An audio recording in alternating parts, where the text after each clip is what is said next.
Hello, here's the latest from the RBG News team. A 32-year-old woman has been arrested and charged with the murder of Philipcottrill Griffiths. The 12-month-old died after being taken to Middlemore Hospital on the evening of November the 4th. The woman will appear in the Manukau District Court today. Police still want to hear from anyone who had contact with Philipcottrill or the couple who were looking after him between the 31st of October and the 4th of November. Two teenagers have appeared in the Wellington District Court charged with the murder of Radio New Zealand journalist Philipcottrill. Police allege 19-year-old Nico Waipuka and a 17-year-old who has name suppression fatally bashed the 43-year-old. Waipuka has been remanded in custody until the 21st of December. The 17-year-old has been remanded in custody until this Friday. Partial asset sales have been on the agenda as the Prime Minister's new cabinet met for the first time this afternoon. The 28 ministers in the new executive were sworn in a special ceremony at Government House this morning.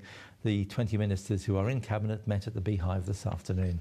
And meanwhile, if new Labour leader David Shearer wants to be part of the Ministerial Committee on Poverty, he'll have to provide the government with confidence and supply. After winning the support of his caucus yesterday, Mr Shearer said that he would like to be part of the committee. The Prime Minister has joked that he needs to be part of the government for that to happen, but despite that, John Key is wishing the Mount Albert MP all the best. Hamilton police say they've quickly captured a prison inmate attempting to escape from hospital. The 24-year-old inmate was in Waikato Hospital when he climbed into a ceiling cavity in the bathroom just before midday. Hospital liaison officer Constable Heath Cameron says the man then crawled along an access tunnel, gaining entry to the floor below before being recaptured. Tariana Turia and Peter Sharples remain the co-leaders of the Maori Party after a telephone meeting of the National Council last night.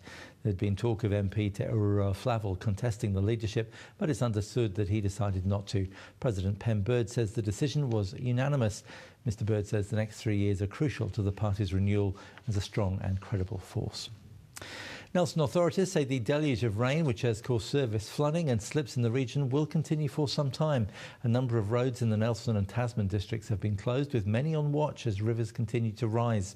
Public Information Officer Chris Choate says they are keeping a close watch on the situation. The final day of a coroner's inquest into the death of a prison officer has wrapped up in Auckland. Jason Palmer was fatally injured by inmate Latu Kepu at Spring Hill Prison. Witnesses for the Corrections Association say if Kepu had been told to go to the back of his cell while it was being unlocked and moved to maximum security earlier, Jason Palmer wouldn't have been killed.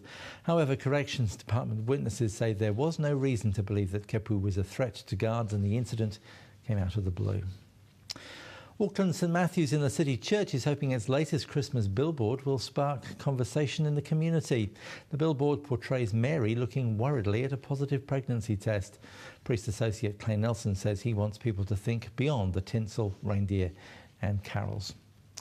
And the full extent of Rugby World Cup fever has been revealed. A survey to be released by the Tourism Industry Association next week has found 93% of New Zealanders aged over 18 watched at least some of the tournament.